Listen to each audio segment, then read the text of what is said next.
Is your Honda Insight 2019 Type 2020 key fob remote not working? The most common cause is a dead CR2032 battery. You'll need a new CR2032 battery, available for $2 to $5, and a small flathead screwdriver or pry tool. Optionally, isopropyl alcohol and a cotton swab for cleaning contacts, and a hairdryer can be helpful if the case is difficult to open.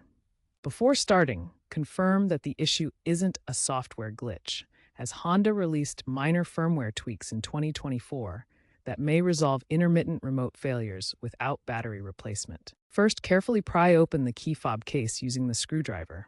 Apply gentle heat with a hairdryer if the case is stuck. Remove the old CR232 battery, noting the positive plus side orientation. If there's any corrosion on the battery contacts, clean them with isopropyl alcohol. Insert the new CR232 battery with the positive side facing up. Snap the key fob case back together. Test the fob by pressing the buttons within 10 feet of the vehicle. If it still doesn't work, double-check the battery orientation and ensure the contacts are clean.